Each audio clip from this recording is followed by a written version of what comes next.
नवाए ज़िया के साथ प्रोफेसर ज़िया। अगरचे हमें आजकल हर लम्हे जो है वो ईरान और अमेरिका के दरमियान जो है वो बर्फ़ को पिघलने का एक तस्वर जो है वो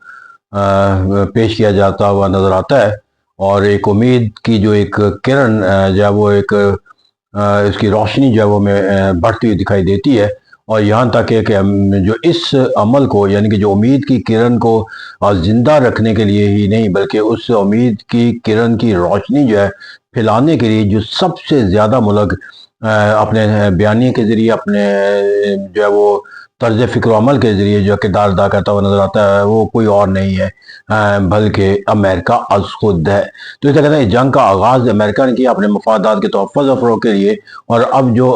ईरान और अमेरिका के दरमियान जो मुज़ाकरात है उसको एक अमली मुआहिदे की शक्ल देने के लिहाज से, जहाँ पर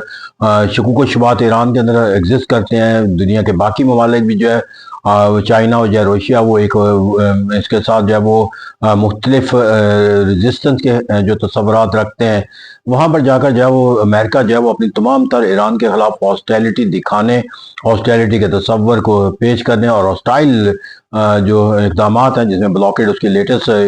एग्ज़ाम्पल है, उसको इख्तियार करने के साथ साथ जो है वो अपने जो ईरान के साथ मुआहिदे की जो उम्मीद की जो किरण है उसको एक हकीकत का तस्वर देता हुआ नज़र आता है। अगर ये कहा जाए कि ये अफ़साना ही सही, लेकिन इस अफ़साने को हकीकत बनाकर जो पेश करना है वो अमेरिका का कमाल है। और अमेरिका इसके साथ जो है वो हर लम्हे जो है वो मुंसलिक नज़र आता है, जिसके नतीजे के अंदर हम देखते हैं कि दुनिया के अंदर उसके नताइज और असरात ये होते हैं कि जो ऑयल की कीमतें हैं, जो बैनुल अक़वामी मार्केट के अंदर जो है वो तब्दील होनी शुरू हो जाती है। दुनिया की जो स्टॉक एक्सचेंज कंपनियाँ हैं, वहाँ पर जो है वो उतार चढ़ाव का जो है वो तब्दीली का अमल अमेरिका के बयानिए से आ जाता है। तो इस तरह कहते हैं यहाँ पर वो एक मुसलसल जो है वो अमल के साथ लेकिन मैं अगर एक पॉलिटिकल साइंस के तालिब इल्म के तौर पर देखूँ, एक इंटरनेशनल रिलेशन के तालिब इल्म के तौर पर देखूँ, तो अभी हनूज़ दिल्ली दूरस का तस्वर है कि अभी जो है वो उस मंज़िल को पाने के लिए हमें या दुनिया को जो है वो बहुत सारे जो है वो मसाइल का जो है वो हल तलाश करना होगा। मैं सबसे पहला जो इसके अंदर जो अमल है, उसका अमल के अंदर रिकनसाइल करना है दोनों मुल्कों के जो सियासी मफादात हैं गवर्नमेंट्स के, उनको रिकनसाइल करना है, यानी कि कैसा मुआहिदा दिया जाए कि जिससे जो एक फ़तह का तस्वर जो है वो कायम रह सके दोनों के लिए। यानी कि इसको अगर कहा जाए कि नॉन ज़ीरो सम गेम, जिसको इंटरनेशनल रिलेशन की ज़ुबान में कहते हैं, कि जहाँ पर तमाम फ़रीक जो है वो यकसा तौर पर अपने लिए जो है वो अफादियत का पहलू जो है वो उसको हासिल करना, उस नहज के ऊपर मुआहिदे को लेकर जाना है। फिर यहाँ पर जाकर इस मुआहिदे को जो है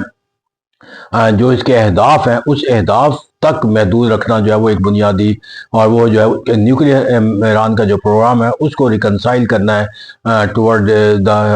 world nuclear non proliferation programme के मुताबिक, या अमेरिका का जो ईरान से मुतल्लक जो है वो न्यूक्लियर प्रोलिफरेशन का जो कॉन्सेप्ट है उसके खिलाफ जो उसका बयानी है उसको सेटिस्फाई करना है। तो ये कि यहाँ पर जो सबसे अहम पहलू ये है कि इस खित्ते के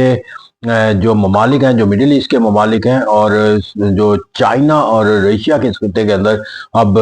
बढ़ता हुआ इन्फ्लुएंस है, और जो उनके तल्लुकात हैं और जो फ्यूचर है उन ममालिक का ईरान की सूरत हाल के ऊपर, उनकी ताकत का, ना सिर्फ इस खित्ते के अंदर अपने तल्लुकात के लिहाज से, बल्कि बैनुल अक़वामी सतह के ऊपर चाइना की जो मईशत है उसका जो इन्हिसार है वो ईरान का और अमेरिका के दरमियान होने वाले मुआहिदे की शराइत और नुकात हैं। तो ऐसा कहते हैं कि यहाँ पर जो है वो एक मल्टी डायमेंशनल जो इंटरेस्ट फियर जो वो कायम है, और जब तक इन मल्टी डायमेंशनल इंटरेस्ट और फियर को जो है वो हम एब्जॉर्ब नहीं करते और उसके मुताबिक कोई अल्टीमेट सोल्यूशन तलाश नहीं करते, उस अगरचे कहा जाता है कि जो है वो अमेरिका जल्द अज जल्द यहाँ से अब निकलने का हुआ है, क्योंकि द मोस्ट एक्सपेंसिव वार बनती चली जा रही है, उसके लिए एंडिंग वार जो है वो बनती चली जा रही है, और फिर उसके खिलाफ जो है वो एक विद इन कंट्री और दुनिया के अंदर जो एक फ़ज़ा बनती चली जा रही है, उससे भी उसके मफादात को नुकसान हो जाए। ये अपनी एक जगह पर हकीकत है कि अमेरिका को इस जंग के अंदर शामिल होने से जो अगराज़ मकासद पूरे करने थे और जिस शरत के साथ पूरे करने थे, वो दोनों सतह के ऊपर नाकाम नजर आता है, जिसके अंदर उसके फ्रस्ट्रेशन का जो कॉन्सेप्ट है वो पैदा होना नागुज़ीर अमल है। लेकिन वो इस फ्रस्ट्रेशन के इस कॉन्सेप्ट को इस तरह जो है वो جو ہے وہ کسی اپنی ناکامی کے تصور کے ساتھ جو ہے مجھ سے نہیں کرتا، یا وہ اس جنگ سے یہاں سے اس طرح نکل جائے کہ جو پھر وہ ویکیوم پیدا کرے، وہ ویکیوم جو ہے وہ چائنا اور رشیا جو ہے وہ فل کرنے کے لیے وہاں پر دستیاب ہو. تو ایک طرف جو ہے وہ اپنے انٹرنل افیئر کو جو ہے وہ مضبوط کرنا ہے، پھر وہاں دوسری طرف اس خطے کے ممالک کے اندر جو ویکیوم پیدا ہوا ہے اپنے مفادات کے تحفظ کے لحاظ سے ایران سے اور امریکہ کے کردار سے، اس ویکیوم کو فل کرنا. پھر چائنا جو ہے جس ویٹ اینڈ سی کی جو کانسیپٹ کے ساتھ اس خطے کے اندر اپنے جو ایگزسٹنگ مفادات ہیں اور فیوچر کے جو اس کی ٹارگیٹ ہے اس سے منسلک ہے، اس کو بھی جو ہے وہ ریکنسائل کرنا ہوگا امریکہ کو، کہ اس سے پہلے کہ وہ اس معاہدے کے ذریعے اس جنگ کے جو ایران اور امریکہ کے درمیان جاری ہے اس کے خاتمے کا تصور کرے. تو اس سے لیٹس ہوپ کہ the positive will prevail and the positive result will be realized by all the direct concerns of the country having the direct concern in war, or the country which having the indirect interest and involvement in the war, or all over the world should also be have the feeling of getting relief in their suffering that they were facing due to the Iran-America war. تو کہتے ہیں ہم ایک hope کر سکتے ہیں، لیکن اس میں کوئی دو رائے نہیں ہوتی دی جا سکتی، یا اس کے خلاف کوئی دو سوچ اور فکر نہیں دی جا سکتی، کہ still there are so many hurdles that will have to be overcome until unless we come to a conclusion, a peaceful conclusion and agreement between Iran and the United States of America to end the war in the region. Thank you very much.